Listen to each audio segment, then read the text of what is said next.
4 साल लंदन में पढ़कर आने वाले लड़के ने देखा कि मेरी बीवी मेरी बाप को बहुत बुरी नजरों से देख रही है, और ऐसा तो कभी लंदन में होता नहीं था।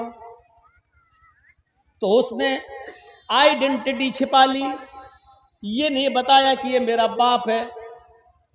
उसने कहा क्या हुआ, हु इज ही, कौन है? लड़के के मुंह से जुमला निकला, ही इज माई सर्वेंट, ये मेरा नौकर है। बाप चाहे कितना बड़ा गंवार रहा हो, लेकिन टूटी फूटी इतनी अंग्रेजी तो जानता ही था। बाप आगे आगे सामान उठाकर चल रहा था। जब उसकी बीवी ने पूछा हु इज ही, वो कौन है, और उस पर बेटे ने जवाब दिया ही इज माई सर्वेंट, तो कदमों के नीचे से जमीन सरक गई। दिल को चोट लगी। एक मर्तबा तो सोचा काश जमीन फट जाती, मैं जमीन में धंस जाता। क्या यही दिन देखने के लिए अपने बच्चे को कॉन्वेंट में डाला था? क्या यही दिन देखने के लिए मैंने मिनिस्टर से सिफारिश करके मैंने लंदन पढ़ने के लिए भेजा था? मोहल्ले में बड़ा शौक था, खुश था। एक धोबी का बेटा, वाह धोबी की किस्मत देखो, धोबी ने क्या अपने बच्चे को पढ़ाया। धोबी का बेटा तो आज लंदन में ऑक्सफोर्ड यूनिवर्सिटी में पढ़ रहा है। ये बेटा 4 साल के लिए लंदन चला गया। उस जमाने में मोबाइल नहीं थे, उस जमाने में टेलीफोन ये रिसीवर वाले थे या लेटर। 1 साल 3 साल 3.5 साल मुकम्मल करने के बाद बेटे ने एक लेटर लिखा अपने बाप को, पिताजी बहुत अच्छी पढ़ाई चल रही है हमारे यहां, और आप हमारी तरफ से चिंता करना छोड़ दीजिए। मैंने यहां इंग्लिश में ये डिग्री ले ली है, और मैंने यहां अपने मिजाज से अपनी आदत से मेल खाने वाली एक क्रिश्चियन लड़की से शादी भी कर ली है। बाप को धक्का लगा, लेकिन सोचा कि ये बेटे की पर्सनल जिंदगी है, चलो शादी कर ली, कोई बात नहीं। उसको उसके मिजाज के मुताबिक लड़की मिल गई, अच्छी बात है। पूरे 4 साल करने के बाद बेटे ने अपने बाप को लेटर लिखा कि पिताजी मैं फला फला दिन दिल्ली उतरूंगा, और फिर दिल्ली से फला फला ट्रेन से मैं पटना की स्टेशन पर उतरूंगा, आप मुझे लेने के लिए आ जाना। इस 4 साल की जिंदगी में बहुत कुछ बदल चुका था। बाप अभी भी धोबी था, लोगों के कपड़े धुलकर अपने घर का खर्चा चलाना उसकी आदत थी। पता चला कि आज मेरा बेटा दिल्ली उतर गया और ट्रेन पर बैठकर कल आएगा। बाप अपने ही हुलिये में चंद लोगों को लेकर स्टेशन पहुंचता है।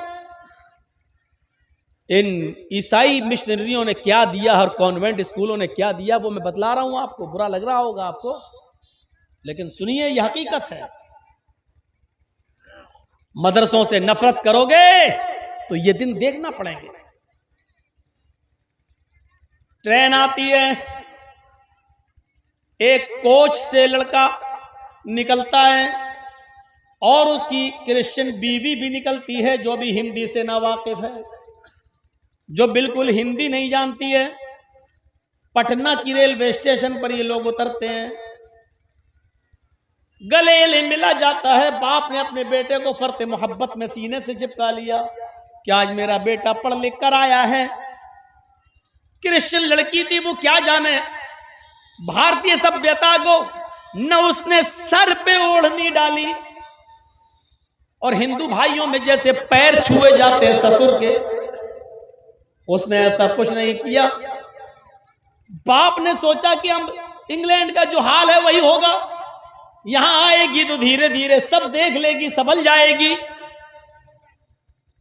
बाप ने फरते मोहब्बत में अपने बच्चे का, अपने बेटे का, अपनी बहू का सारा सामान उठाकर अपने सर पर लाद लिया।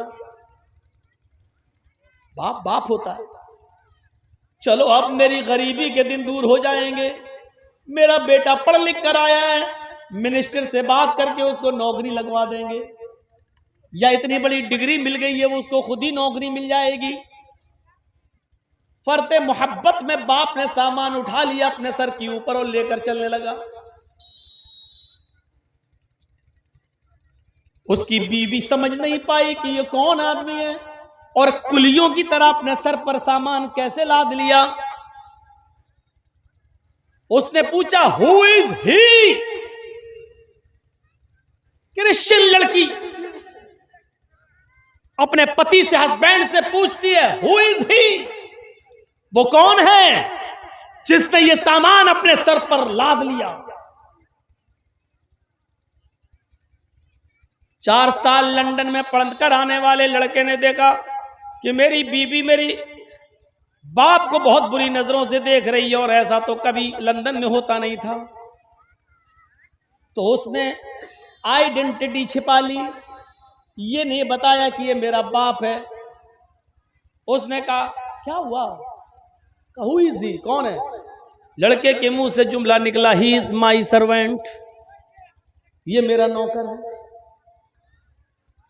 बाप चाहे कितना बड़ा गंवार रहा हो, लेकिन टूटी फूटी इतनी अंग्रेजी तो जानता ही था। बाप आगे आगे सामान उठाकर चल रहा था। जब उसकी बीवी ने पूछा, हु इज ही? वो कौन है? और उस पर बेटे ने जवाब दिया, ही इज माई सर्वेंट, तो कदमों के नीचे से जमीन सरक गई। दिल को चोट लगी। एक मर्तबा तो सोचा काश जमीन फट जाती, मैं जमीन में धंस जाता। क्या यही दिन देखने के लिए अपने बच्चे को कॉन्वेंट में डाला था? क्या यही दिन देखने के लिए मैंने मिनिस्टर से सिफारिश करके मैंने लंदन पढ़ने के लिए भेजा था? और क्या लंदन में 4 साल रहने के बाद ये वो सीख कर आएगा? बेटे ने जो जवाब दिया उस पर बाप को इतना सदमा नहीं हुआ जितना सदमा फ्यूचर को लेकर, मुस्तकबिल को लेकर होने लगा कि अब मेरी जिंदगी तो चंद दिनों की है। ये अंग्रेज औरत जो मेरे घर में आ गई, इससे जो बच्चे पैदा होंगे उन बच्चों का क्या होगा? मेरे मरने के बाद मेरी बीवी को भी अपनी मां समझेगा या नहीं समझेगा? ये औरत उसको अपनी सास मानेगी या ना मानेगी? इधर मैं मर गया तो मेरी बीवी कहीं दर दर की ठोकर ना खाने लगे, 2 टाइम का कोई खाना भी देगा या ना देगा? ये सारे ख्यालात उसके जहन में आने लगे। फिर भी औरत के सामने, उसकी नई बीवी के सामने अपने इस बाप ने अपनी जबान न खोली और सामान ले जाकर अपने घर में रख दिया और एक कमरे में बता दिया कि बेटा ये तुम्हारा कमरा है, ये तुम्हारी बीवी का कमरा है। और खुद नौकरों की तरह रहने लगा कि मेरी बहू को इस बात का इल्म ना हो कि ये मेरा बाप है, वरना क्या सोचेगी और मेरे बेटे की इज्जत में कहीं फर्क ना आ जाए। बेटे को एक नौकरी मिल गई, वो ऑफिस जाने लगा। बाप अपने बेटे का लंच लेकर कभी कभी ऑफिस जाता था। लोग उससे पूछते थे बेटे से, ये कौन है? उस वक्त भी वो सच्चाई बताने से इनकार करता था और कहता था ये मेरा पड़ोसी है, कभी कहता था कि ये मेरा जानने वाला है, कभी कहता था ये मेरे जानने वाले के बाप हैं, कभी कुछ कभी कुछ। एक दिन किसी ने पूछा, भाई बताओ ये रोजाना आता है, ये कौन है? लड़के ने कहा ये मेरे जानने वाले हैं, खाना लेके आते हैं।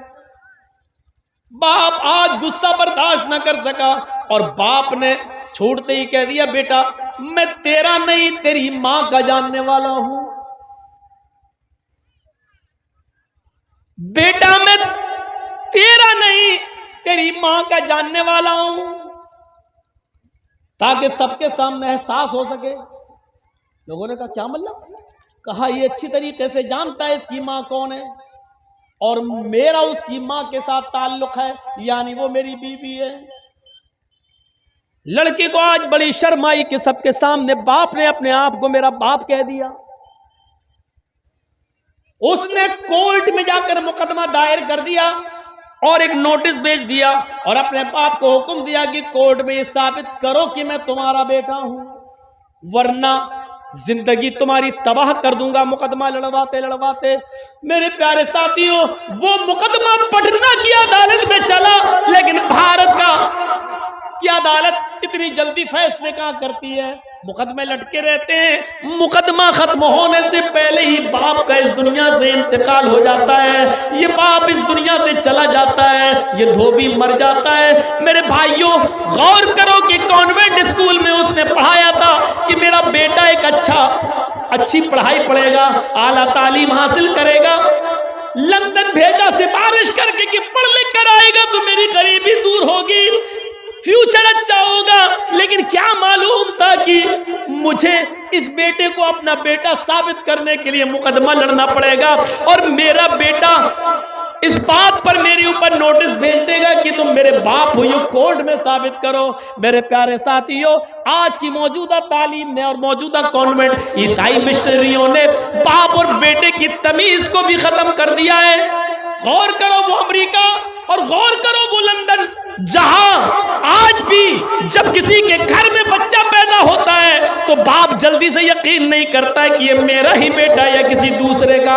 जहां आवारा नस्लों की भरमार हो, जहां शादी से पहले लड़कियां माएं बनती हो, जहां जिस्म को अपनी प्रॉपर्टी समझा जाता हो, कोई जरूरी नहीं कि शादी के बाद पति इस्तेमाल करे।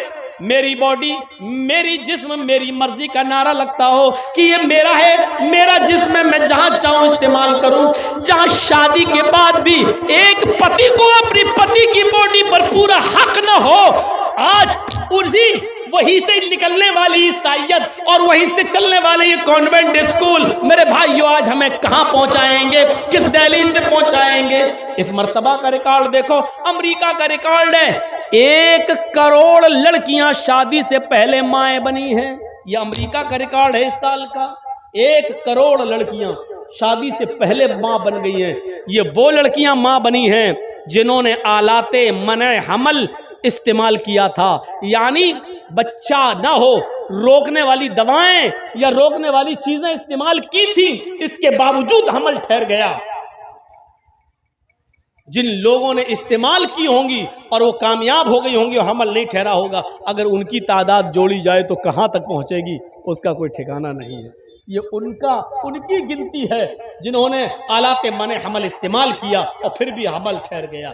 जरा तसव्वुर करो, जहां हरामी बच्चों की कमी ना हो, सड़कों पर टहलने वाले बच्चों को ये नहीं मालूम कि मेरा असली बाप कौन है, वहां से निकलने वाली ईसाइयत और वहां के पैसों से चलने वाले यहाँ कॉन्वेंट स्कूल और उन कॉन्वेंट स्कूलों में पढ़ने वाली हमारी औलादें, और हम समझते हैं कि हम अपने बच्चों का अकीदा महफूज रखेंगे, हम अपने बच्चों की इस्लाह करेंगे, हम अपने बच्चों को पढ़ाएंगे और लिखाएंगे और बहुत बड़ा आदमी बना देंगे और इस्लाम की हम हिफाजत कर ले जाएंगे। मेरे भाइयों, साजिशों का जाल बिछा है, साजिशों का जाल। जरा तसव्वुर करेंगे आप, हमारे खिलाफ कितनी साजिशें हो रही हैं, हमारे खिलाफ कितनी प्लानिंग हो रही है। हमारी लड़कियों को कॉलेजेस और यूनिवर्सिटी में जगह पढ़ाने के नाम पर दी जा रही है और कहा जा रहा है कि पढ़ो, लड़कियों को पढ़ाओ अपनी, लेकिन अंदरूनी साजिश ये है कि इन बच्चियों को अपने घर की बहू बनाओ, 2-4 बच्चे पैदा करके इन लड़कियों को तलाक दो, भगाओ और बच्चों को अपना लो।